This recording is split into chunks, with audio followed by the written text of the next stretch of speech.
En este episodio responderemos a la pregunta ¿para qué sirve la filosofía?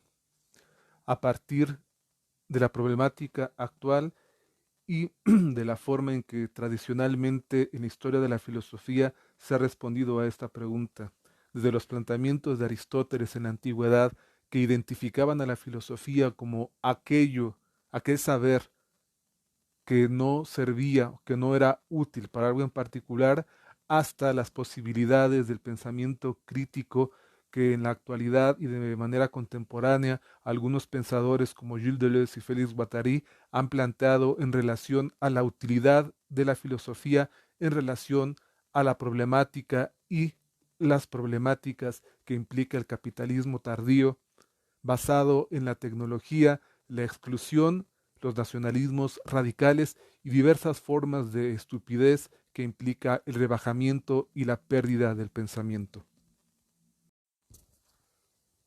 La pregunta ¿para qué sirve la filosofía? Es un tema poco común y sin embargo muy importante, puesto que sobre todo en este momento se evidencia la necesidad de valorar adecuadamente la importancia de la filosofía y con ella del resto de las humanidades y las ciencias sociales, puesto que en el discurso y el debate público hay una discusión en torno a la importancia y la pertinencia de la filosofía y el resto de las humanidades y ciencias sociales en los programas de estudio básicos e incluso universitarios. Entonces, en relación a la actualidad, el tema es extremadamente importante, puesto que, por una parte, la mayor parte, habría que decir, y sin embargo la menos publicitada, está en contra de la importancia y el valor de la filosofía y las humanidades en la educación, tanto básica como superior. Digo que no es la opinión más publicitada, puesto que debido al prestigio que aún conserva, sobre todo la filosofía, quienes están en contra de su incorporación o de su valor dentro de los programas de estudio, no lo hacen público, ¿no? Es una discusión y una pelea que se da al interior de la administración y de la organización escolar. En los programas de estudio, por ejemplo, ¿no? Es donde en realidad se ve y en concreto, ¿no? En qué consiste esta disputa, puesto que no únicamente en la preparatoria o en la educación básica, también en las universidades ha habido un desplazamiento de las humanidades y con ellas de la filosofía, de estas disciplinas por parte de una concepción de la educación y de la universidad puramente práctica o en términos de negocios, ¿no? Donde las aparentemente disciplinas más importantes son únicamente aquellas que tienen una aplicación y la posibilidad de generar ingresos, ¿no? Entonces, todas estas carreras relacionadas con la publicidad, la comunicación, los negocios, el derecho en su dimensión o la administración en su dimensión exclusivamente privada y de negocios es lo que predomina, ¿no? Y en ese sentido, no únicamente en términos de qué licenciatura se imparte, ¿no? Sino qué contenidos tienen en su dimensión básica las licenciaturas o desde la preparatoria y la secundaria, ¿no? Hay un desprecio oculto y más bien fáctico por parte de las administraciones escolares que tienden a promover en la práctica y en concreto que haya más áreas de especialización o que la formación inicial dentro de las licenciaturas o la preparatoria gire en torno a estas otras disciplinas que podríamos denominar más bien técnicas, ¿no? Que tienen una utilidad práctica y rentable. En este sentido, la discusión en torno a para qué sirve la filosofía en la actualidad es extremadamente vigente, ¿no? Pero no solamente, tiene también una dimensión histórica que se puede remitir incluso a los griegos, donde puede haber unas ciertas malinterpretaciones en torno a este planteamiento, puesto que si bien en la antigüedad había una reivindicación del carácter inútil y ocioso de la filosofía y las ciencias humanas, o también conocidas como liberales, esto respondía a otra perspectiva distinta a la de la actualidad, puesto que en la antigüedad e incluso en la Edad Media se entendía como una dimensión de distinción, esta diferencia respecto a actividades más bien prácticas o técnicas por parte de la filosofía y las ciencias humanas, ¿no? Que no tenían por qué reducirse únicamente a la cuestión práctica, a los conocimientos que ya tenemos, sino que más bien están o eran pensadas en términos de una libertad y una posibilidad inagotable, por decirlo de alguna manera, ¿no? En tanto que la filosofía y el resto de las ciencias que se ocupaban del hombre y del humano estaban abiertas no únicamente a lo práctico, a reducirse a lo práctico, sino también a las posibilidades de conocimiento que implicaban, ¿no?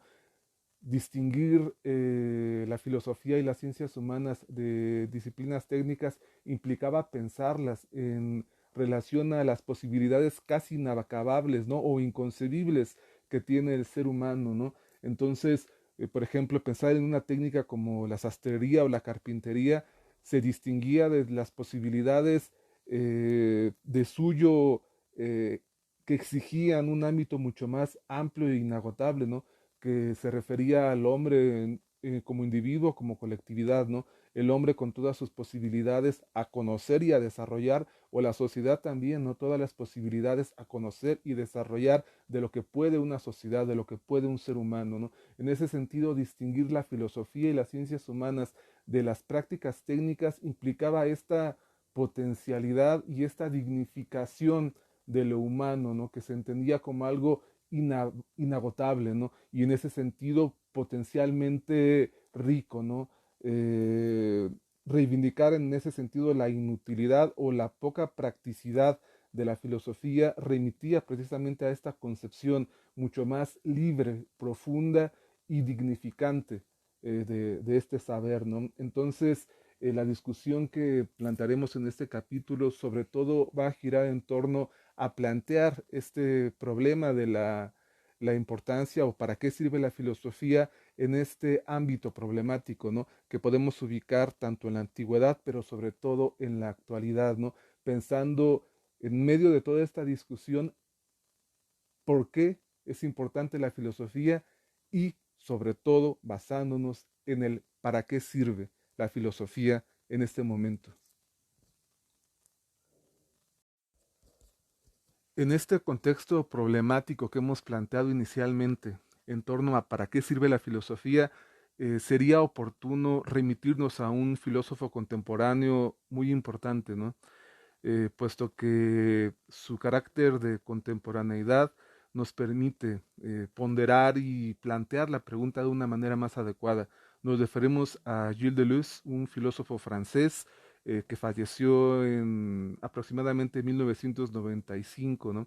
Entonces, este carácter de contemporaneidad es un tanto paradójico y difícil de precisar, sin embargo, real, ¿no? Cuando estamos hablando de ideas y de historia de las ideas y de problemas en torno a las ideas, nos referimos a problemas que no se agotan únicamente en lo que sucedió hace un año o meses, ¿no? Nos referimos a procesos largos, históricos.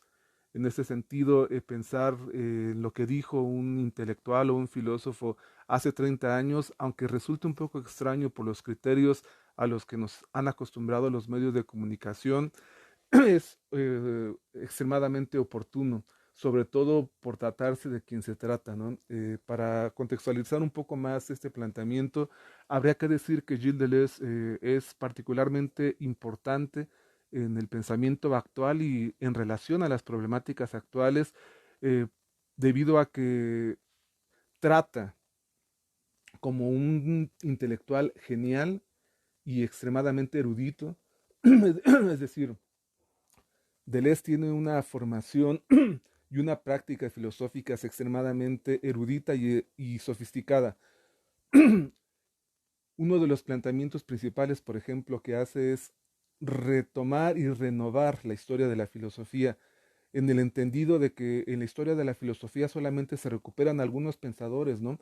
Y de estos pocos pensadores que se recuperan, solo se recuperan los elementos de su pensamiento más utilizables o adaptables a las condiciones sociales imperantes, ¿no? Y si pensamos que la situación imperante de nuestra sociedad actual es una situación de crisis y problemática, es decir, lo que predomina no son las ideas, ¿no? Ni es el contenido, ni siquiera son las buenas intenciones, ¿no? Lo que podemos advertir socialmente es el predominio de los impulsos y la ambición, la codicia y la reducción del ser humano a instancias básicas de sobrevivencia, ¿no?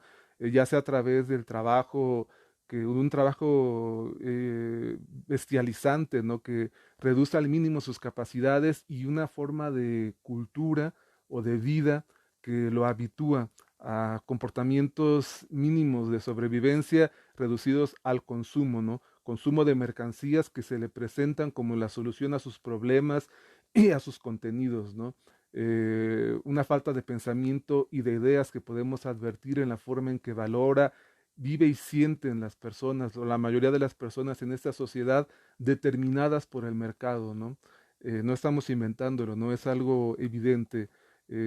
Cualquier ser humano, cualquier individuo en este momento se encuentra en una cultura y una sociedad que lo valora únicamente en función de lo que tiene, en términos materiales, monetarios, o lo que es capaz de producir, paradójicamente en sociedades en las cuales se le nulifican al hombre las posibilidades y a los colectivos de participar activamente tanto en la economía como en la cultura. Es decir, el ser humano está reducido únicamente a su fuerza de trabajo, paradójicamente, en una sociedad que le niega las posibilidades de trabajo a la mayoría. Es evidente, ¿no? Ya sea por términos de legalidad, ¿no? En los países, la riqueza y la producción se concentran en algunos pocos países, ¿no? A esos pocos países van a dar tanto los recursos como la riqueza del resto de los países, y en esos pocos países es donde solamente a su población nacional se le reconocen ciertos derechos que le permiten disfrutar o participar de la riqueza social en términos del consumo, ¿no?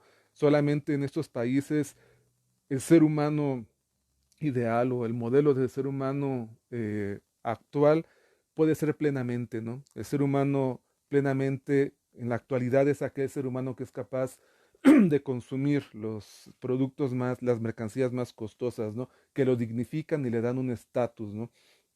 En ese sentido, tanto la población más privilegiada y en mejor situación se encuentra en realidad en una situación de miseria cultural y de miseria de ideas, ¿no? Y de posibilidades de vida, puesto que al ser humano con todas sus posibilidades se le reduce únicamente, ¿no? A un consumidor cuando esto llega a suceder, y lo que sucede más bien es que un 60%, 70% de la población se encuentra en condiciones de miseria extrema, que apenas si tiene lo suficiente para vivir, y otro tanto, que será un 15%, en medio de las condiciones de quizá participar de algún modo u otro, replicando las posibilidades de consumo y de vida de las poblaciones del primer mundo, ¿no? Entonces, lo que tenemos en esta situación actual, como decíamos inicialmente, es una situación crítica, de crisis, ¿no? En ese sentido, lo que puede decir un pensador de la crisis en relación a la actualidad es mucho, ¿no? Y es sobre todo lo más importante, la crisis y sus alternativas de solución, ¿no?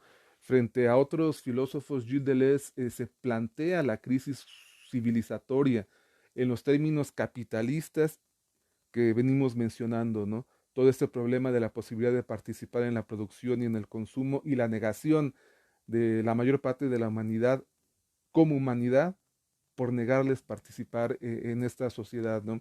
Entonces, mientras otros filósofos están discutiendo, eh, por ejemplo, las posibles interpretaciones de un texto, las posibilidades y condiciones de una comunicación o discusión, como los temas principales de la filosofía en la actualidad, Gilles Deleuze plantea más bien este contexto problemático que estamos describiendo, ¿no? ¿De qué sirve plantearnos las posibilidades de interpretación de los textos o las condiciones ideales de comunicación, entiéndase la hermenéutica, por ejemplo, cuando lo que presenciamos es una miseria de la mayor parte de la humanidad y una descomposición de los tejidos sociales en el conjunto de las sociedades, ¿no? Producto de la acumulación de riqueza y de las condiciones del trabajo, ¿no? Entonces, Gilles Deleuze se sitúa en una posición relevante en el pensamiento de varias décadas debido a que se sitúa en el ámbito problemático principal de estas sociedades y este momento de la civilización, ¿no? En ese sentido, retomar a Gilles Deleuze para respondernos a la pregunta ¿para qué sirve la filosofía? Es extremadamente pertinente en este sentido, ¿no? Y precisamente Deleuze se plantea esta pregunta como una temática principal y fundamental en su pensamiento, ¿no? Es sobre todo en la parte final, cuando trata de hacer una especie de sumario o mapa para que se acerquen otros pensadores o lectores o seres humanos con interrogantes a su pensamiento, ¿no? Gilles es extremadamente pedagógico, ¿no? Por lo que les decía hace un momento, ¿no? Reconoce la manipulación de las ideas académicamente, ¿no? La selección de algunos autores y la selección de algunos contenidos de esos autores que sirven únicamente para pensar en términos conciliatorios la situación crítica de la sociedad. Entonces, Deleuze, a partir de este planteamiento y de un conocimiento profundo y erudito de la filosofía, lo que hace de una manera extremadamente brillante es recuperar muchos filósofos olvidados por la tradición e incluso corrientes olvidadas por la tradición académica o literaria, es decir, no únicamente en las universidades, sino en los textos mismos de historia de la filosofía, sucede este sesgo que estamos describiendo. Entonces lo que hace Deleuze es reconociendo que las problemáticas de la actualidad atraviesan generaciones y son procesos históricos largos, recupera lo que pensadores que han sido capaces de entender medianamente o en algún modo lo que está sucediendo en su momento para integrarlos en una propuesta filosófica que actualice a estos pensadores, ¿no?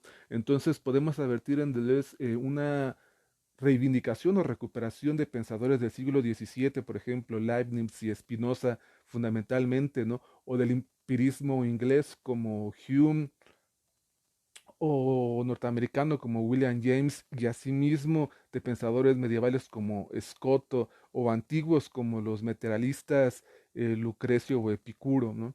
En este sentido, lo que hace Deleuze es recuperar lo mejor y lo más apropiado y adecuado de estos pensadores en relación a las problemáticas de la civilización en este momento del capitalismo, ¿no?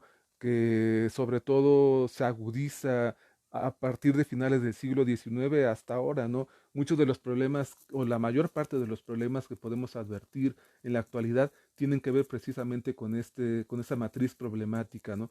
Cuando hablamos de pobreza, de desequilibrio ecológico, riesgos por la destrucción del equilibrio ecológico y el atentado contra la naturaleza, los problemas de poblaciones que se ilegalizan, el saqueo de recursos, incluso las enfermedades, como lo vemos el día de hoy, ¿no? La manera de enfrentarlas, ¿no? Tienen que ver directamente con la forma de hacer negocios, ¿no?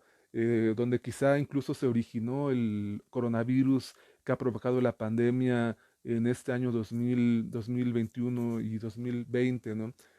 Algunos científicos especulan que el origen de la pandemia probablemente pudo haber sido la devastación de los ecosistemas que servían de barreras ecológicas a los virus que portan animales, ¿no? Que debido a estas fronteras naturales no tenían contacto con el ser humano, pero una vez eliminadas estas fronteras por la deforestación u otros procesos de producción, lo que se ha provocado es el contacto con especies que tienen cargas virales para las cuales los seres humanos no están preparados, ¿no? Los organismos de los seres humanos no están preparados, ¿no? Entonces, el capitalismo tiene que ver directamente con los problemas más agudos e importantes que enfrenta la humanidad en la actualidad. Entonces, cuando Gilles Deleuze en su obra trata de recuperar lo mejor de la filosofía para hacer frente a esta crisis, lo que está haciendo es tratando de poner en primer plano la respuesta a la pregunta ¿para qué sirve la filosofía? ¿No? Y aquello para lo que sirve la filosofía es fundamentalmente para enfrentar esta problemática, ¿no? Responder en la actualidad a la pregunta ¿para qué sirve la filosofía? Se plantea y se responde precisamente en este ámbito problemático del capitalismo y la forma que adquiere el capitalismo en las diferentes dimensiones e instancias de la realidad, ¿no? Ya sea en la política con las diferentes formas de gobierno o en la economía con las diferentes dinámicas de explotación, de consumo y de comercio, ¿no? De privatización de los recursos, ¿no? Entonces, cuando estamos tratando de plantear la pregunta ¿para qué sirve la filosofía? Recuperando a Gilles Deleuze, habría que decir que estamos contextualizando esta pregunta en el ámbito problemático de la crisis civilizatoria provocada por el capitalismo, ¿no? Entonces, retomando lo dicho hasta este momento, este planteamiento problemático en relación con el capitalismo nos remite a la pregunta y a la dinámica tradicional, a forma tradicional de responder para qué sirve la filosofía y también a la forma más contemporánea, ¿no?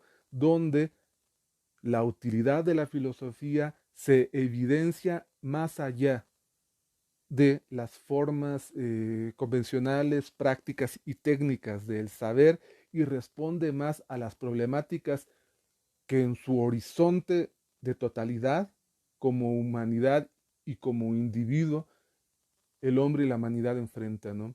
Es decir, por supuesto que son importantes las técnicas, ¿no? Y los saberes técnicos para hacer, para satisfacer las necesidades de las sociedades, la carpintería, la plomería, incluso la arquitectura, ¿no? Con las diferencias o enriquecimiento teórico y técnico y científico que pueden tener, ¿no?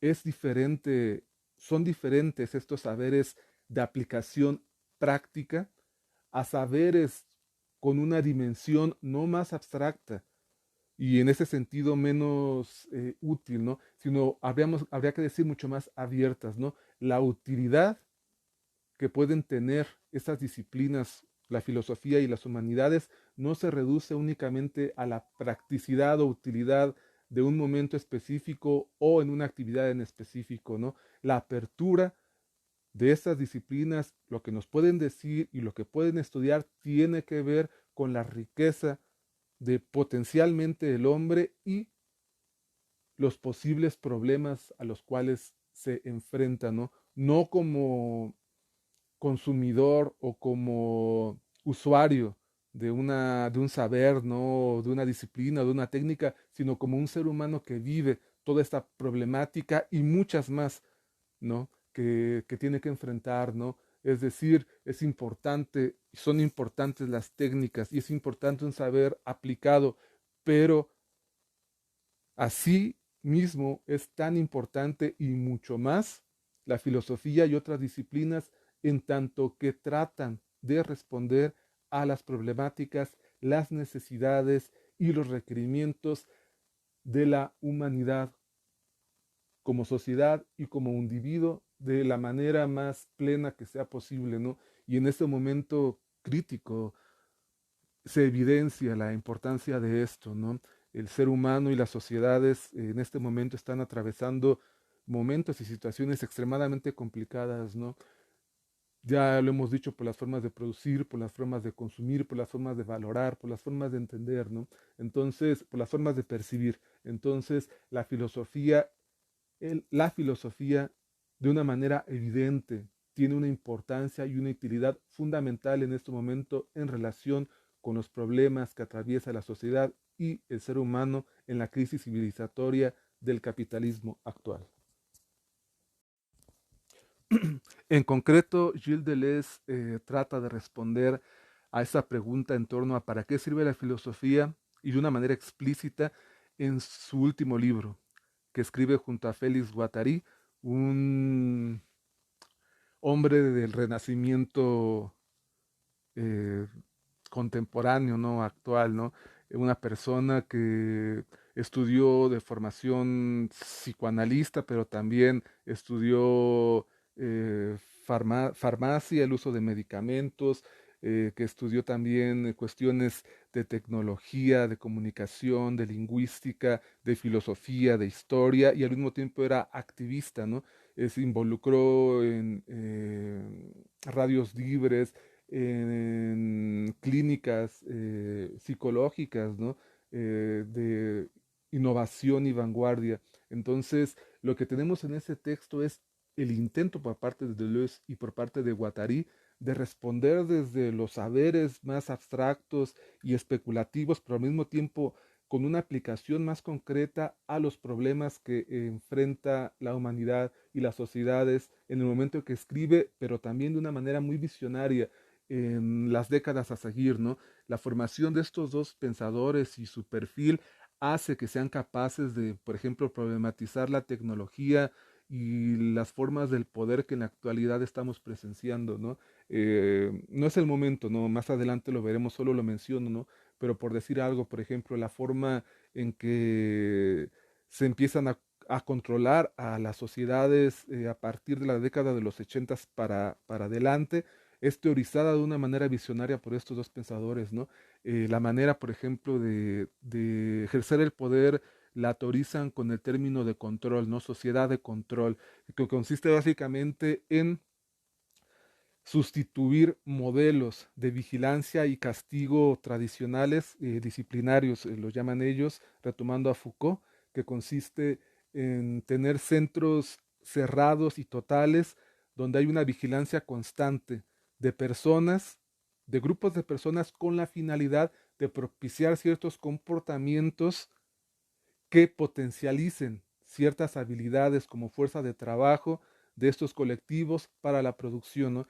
Y este modelo que se retoma de las prisiones se aplica también en las fábricas, en las escuelas, ¿no? Es decir, un centro donde la función principal es vigilar constantemente para modular el comportamiento y la actividad productiva de los miembros de las poblaciones o de las colectividades.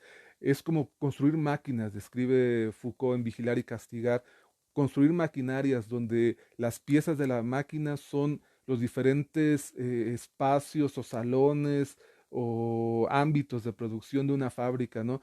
O de un ejército, por ejemplo, ¿no? Donde cada grupo de personas o de miembros de la colectividad tiene una función en específico, se nulifican el resto de potencialidades o habilidades que se tengan para potencializar únicamente esas que sirven y que se quieren funcionalizar, ¿no? Entonces, pasamos de los ejércitos en sus ejercicios de tomar distancia y distribución en el espacio y manejo de armas a escuelas, prisiones y fábricas en las cuales los grupos humanos son organizados de tal manera que desempeñen funciones específicas en relación al aumento de la productividad de las fábricas, ¿no? Entonces dice Deleuze y Guattari que lo que sucede a partir de los 80 es que se van, como lo estamos presenciando, a sustituir estos espacios cerrados de vigilancia constante y disciplina por espacios abiertos, ¿no? Donde la vigilancia ya no va a ser llevada a cabo en espacios cerrados, ¿no? Sino a través de dispositivos tecnológicos de vigilancia a distancia, que lo que hacen es administrar comportamientos que pueden ser previsibles a partir de variables matemáticas, ¿no? Que esto tiene que ver con la actuaría, ¿no? Una rama de la matemática que a partir de ciertos modelos predice o prevé lo que puede suceder con ciertos comportamientos, ¿no? A partir de los datos aportados por los instrumentos tecnológicos, ¿no? Entonces, lo que dice Deleuze y Guattari es que en las sociedades que hoy vivimos, las sociedades de control, lo que se tienen son poblaciones enormes, vigiladas a distancia por aparatos tecnológicos. Ellos hablan, por ejemplo, de pulseras electrónicas, ¿no? Que van a seguir a personas o tarjetas que con los códigos van a permitir que haya un registro y un seguimiento de los comportamientos y los posibles riesgos y las posibles intervenciones al comportamiento de las sociedades, ¿no? Entonces, lo que ve Gilles Deleuze y Guattari es nuestro presente, ¿no? Nuestro presente y sus peligros. Pero al mismo tiempo dice Deleuze, no únicamente basta con ver los peligros, sino que hay que también pensar las armas.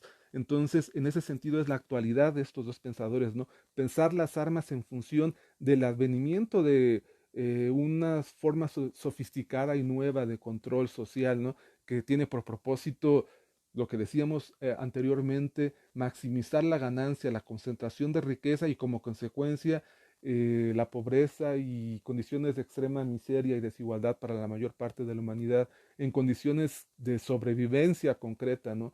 Y lo podemos ver con los movimientos migratorios. Las personas migran porque no tienen posibilidades de vida. en sus comunidades, ¿no? En sus lugares. Entonces, solo mencioné esto para evidenciar o mostrar la actualidad del pensamiento de Deleuze y Guattari en este texto y en otros, pero particularmente en este texto del 91, que es la filosofía. En este texto Deleuze y Guattari dice, ¿no? Después de plantear la primera pregunta de qué es la filosofía como una interrogante poco usual en los pensadores y filósofos dedicados a la filosofía, dicen, esa pregunta llega generalmente tarde, ¿no? Al final, cuando los intelectuales y pensadores tienen tiempo para dedicarse a responderla, ¿no? Antes habían dedicado a filosofar.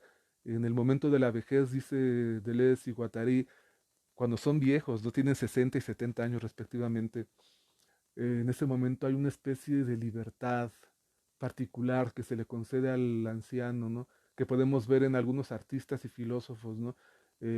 Cuando entonces pueden hacer sus obras más arriesgadas, vigorosas y visionarias, ¿no? Mencionan a Kant con la crítica del juicio, ¿no? Y a otros, a Klee, por ejemplo, ¿no? Y a unos cineastas. Y dicen que entonces el intelectual, el artista, es como si fuera un visionario que puede ver a la distancia, es como si se distanciara del momento en el que vive para poder ver más allá de los compromisos, más allá de los miedos, más allá de las condiciones determinantes de su época, de su condición de clase, incluso de su historia personal, y poder lanzar una mirada al futuro, ¿no? Entonces, después de ese planteamiento inicial en torno a la pregunta ¿qué es la filosofía? Deleuze y Guattari se plantean la pregunta ¿para qué sirve? ¿No? Y esa pregunta a su vez es recuperada por otro texto de Deleuze que es Nietzsche y la filosofía, donde nos dice, ¿no? Que y lo dice de una manera tajante, directa, contundente. Dice, cuando alguien pregunte para qué sirve la filosofía, la respuesta debe de ser agresiva y afirmativa. Quien responde debe decir, la filosofía sirve para detestar la estupidez, hace de la estupidez una cosa vergonzosa, porque evidencia la complicidad de los verdugos y las víctimas, una especie de mixtificación del pensamiento, donde se confunden a los verdugos con las víctimas. Es decir, la filosofía tiene por propósito producir hombres libres y felices, que no confunden los intereses del pensamiento y la filosofía y la cultura con los intereses del Estado y de la religión. La filosofía, en resumen, consiste en producir hombres libres y felices. Esa es su mayor gloria, esa es su mayor importancia. En ese sentido, recuperando todo lo que venimos mencionando, cuando Deleuze, Guattari se plantean la pregunta ¿para qué sirve la filosofía y qué es la filosofía?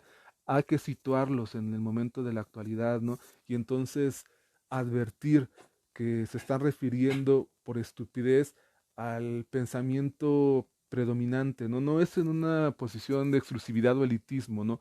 De intelectual donde únicamente la verdad o el pensamiento digno lo tendrían los filósofos, no, es más bien un reconocimiento, una identificación y una previsión de la reducción a la que se están llevando el pensamiento y las ideas en formas de sociedad donde, como decíamos inicialmente, lo importante de una manera extrema es comprar, vender, explotar, incluso al grado de nulificar a los otros, ¿no?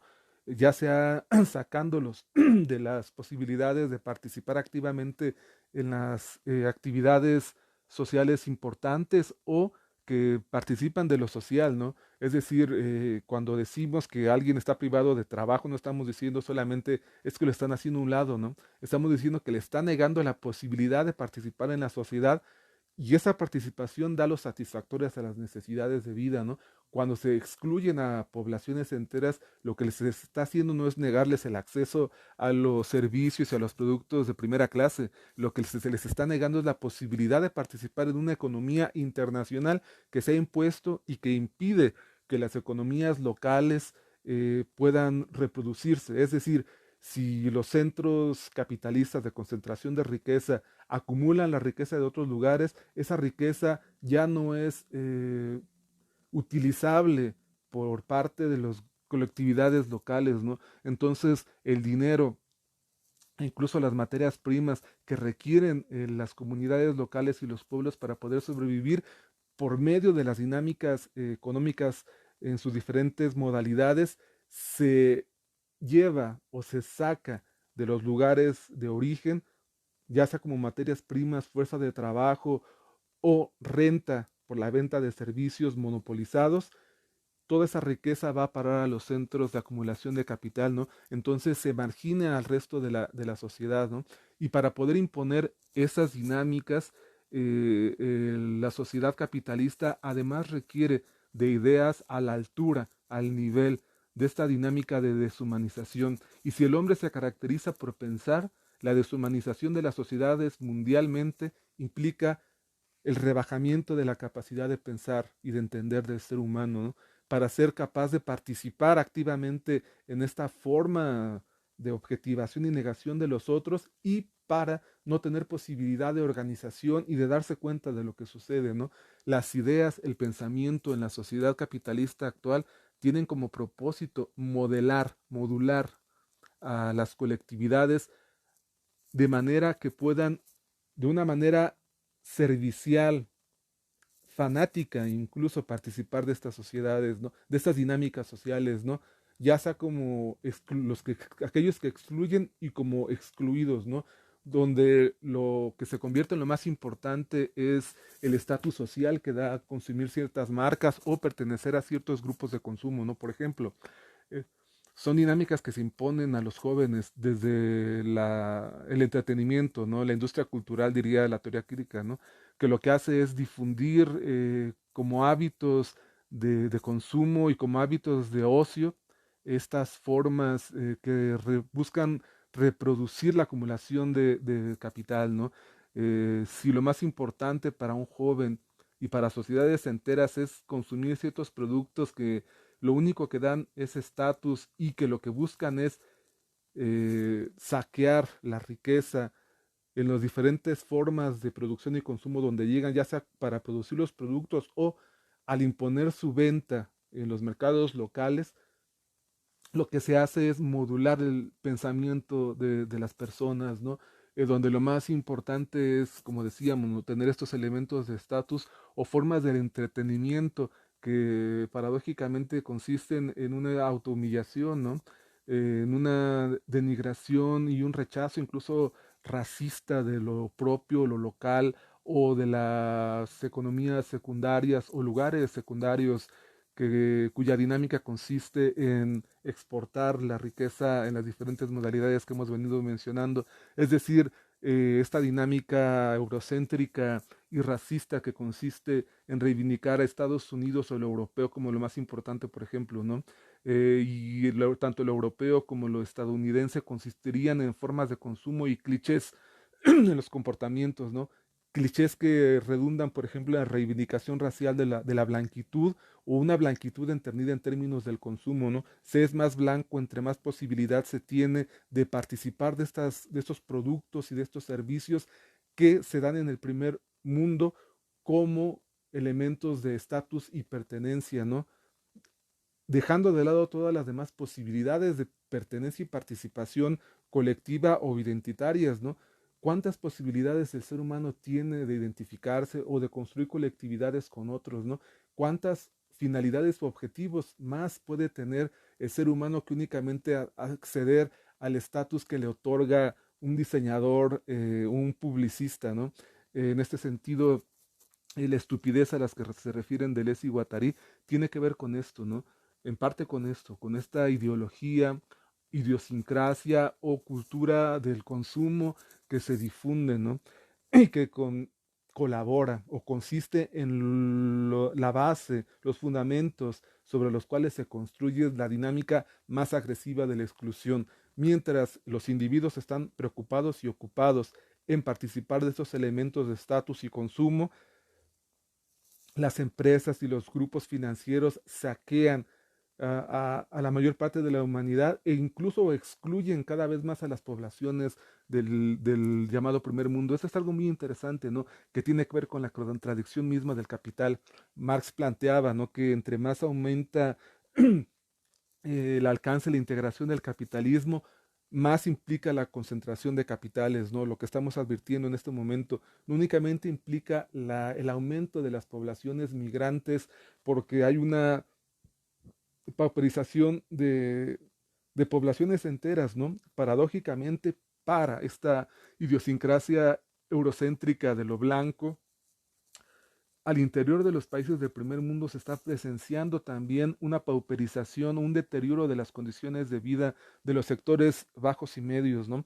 El capitalismo implica una concentración mayor de capital, ¿no? Grupos financieros o corporativos financieros, como está sucediendo en este momento, o marcas transnacionales que lo que hacen al acaparar los mercados es dejar sin recursos a las diferentes ramas de la industria o de los mercados locales, ya no únicamente del tercer mundo, sino del primero, ¿no? Entonces lo que estamos presenciando cada vez más es una pauperización dentro del interior de los países del primer mundo. En Estados Unidos, por ejemplo, han aumentado la cantidad de personas que viven en la calle, ¿no? Cada vez más a partir de hace unos 5 o 6 años, ¿no? El triunfo de Trump y de las derechas y de los discursos conservadores e intolerantes tiene que ver precisamente con esto, ¿no? A alguien hay que echarle la culpa del que se haya perdido la posibilidad de la abundancia y la riqueza en Estados Unidos o en Europa, por ejemplo, ¿no? Y el recurso que se tiene es el nacionalismo radical, ¿no? Echarle la culpa no a los capitalistas, que es en concreto quienes están impidiendo la circulación de riqueza y capital, sino a personas, grupos débiles, ¿no? Que son los extranjeros y sobre todo migrantes, ¿no? Que llegan desesperadamente buscando condiciones de sobrevivencia que les son negadas en sus lugares de origen, ¿no? Entonces, estas formas de racismo actual y de radicalismo nacionalista tienen que ver con esta forma de estupidez. La deshumanización de la sociedad va de la mano de un rebajamiento del pensamiento y de las ideas, como decíamos, y al interior de los países del primer mundo puede evidenciarse, ¿no? La forma en que entienden la política y la economía y la sociedad, los ciudadanos de esos países sumidos en una forma de ignorancia brutal, que es la ignorancia del consumo y de la industria cultural. Es decir, no sirve de nada saber de estas marcas, saber de actores, actrices y premios y demás temas recurrentes e importantes en los medios de comunicación cuando se desconoce en dónde están parados y qué es lo que está sucediendo en dónde están parados, ¿no? ¿Qué sucede en otras partes? ¿Cuál es la causa o las posibles consecuencias de las dinámicas de las cuales se participa, ¿no? Entonces, la ignorancia brutal y barbarización de las sociedades, no únicamente empobrecidas, sino también que participan del consumo, es una condición necesaria, ¿no? Para la reproducción de las dinámicas de saqueo y de concentración de capital. Entonces, la disminución del pensamiento y la falta de ideas es una condición indispensable, ¿no? Para el predominio y la imposición y la continuidad de esta sociedad y de los, sobre lo más importante, de los problemas y consecuencias que acarrea esta sociedad. Entonces, cuando Deleuze y Guattari plantean que la filosofía es una lucha contra la estupidez, lo que están diciendo y afirmando es un posicionamiento de la filosofía y los recursos del pensamiento y los recursos de las ideas en contra y frente a las problemáticas del capitalismo, ¿no? No como un enemigo fantasioso o abstracto, ¿no? Sino en lo concreto de las dinámicas de explotación, violencia y exclusión que hoy se viven y que tienen una continuidad en su modalidad a partir de la década de los ochentas, ¿no?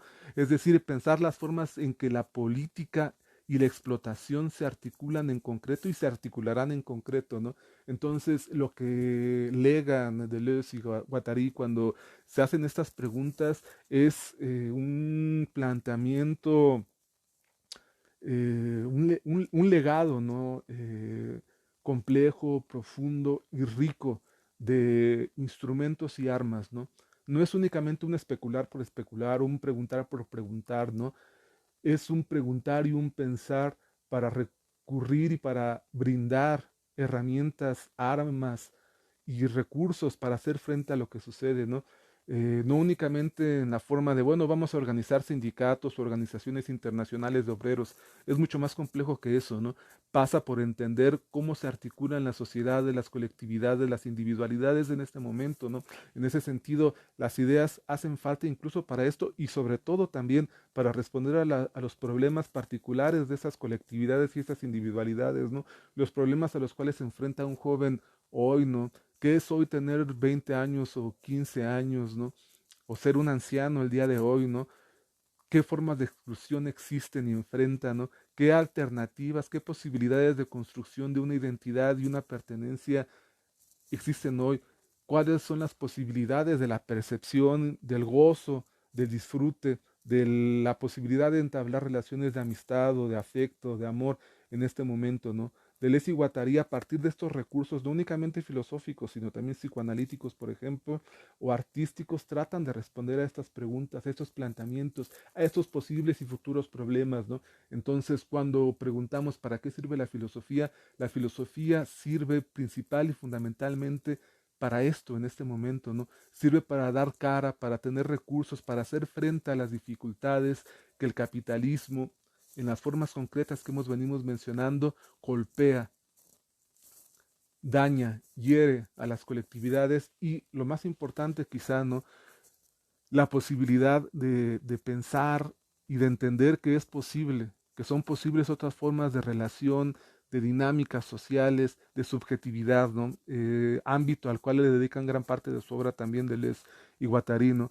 No únicamente es describir y enumerar los problemas, ¿no? Sino, y de sus posibles soluciones, ¿no? Sino también vislumbrar en hoy, ahora mismo, ¿no? Las alternativas que pueden existir a todas estas dinámicas y esta falta de pensamiento. ¿Qué puede brindar el pensamiento, ¿no? ¿Qué puede brindar el pensamiento a los individuos, a los grupos, a las sociedades hoy mismo, ¿no? Como horizonte de posibilidad, por supuesto, a un futuro viable, ¿no? Frente a todas estas problemáticas tan graves que venimos mencionando, pero también qué alternativa da hoy pensar, ¿no?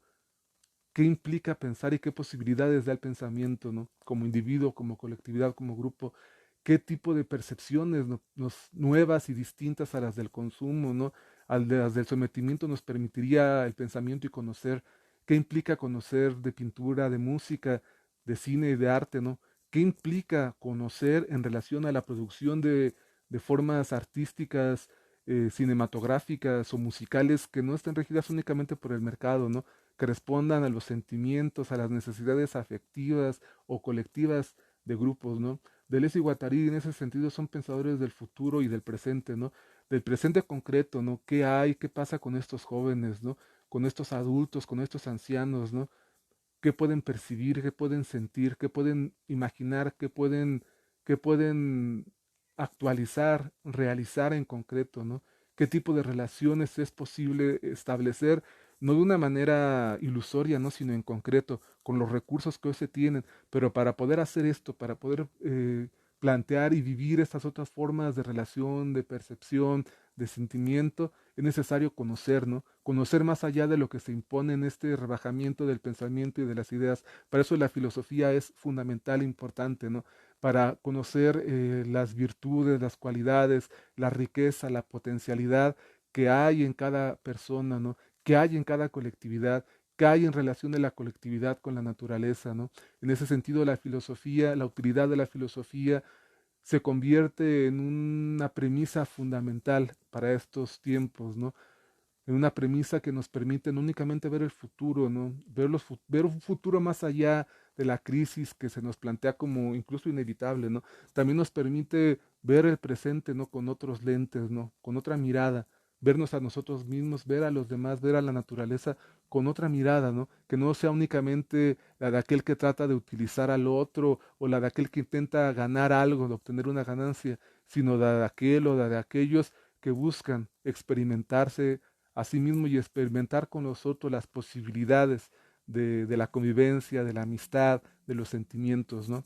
Entonces, ¿para qué sirve la filosofía? La filosofía, en parte, además de muchas otras cosas más que todavía están por realizarse, sirve para responder a estos problemas y para dar respuestas en los términos que venimos mencionando, ¿no? La filosofía entonces sirve para ser hombres libres y felices, como decía Jules Deleuze. Tania, Tania Mapelus.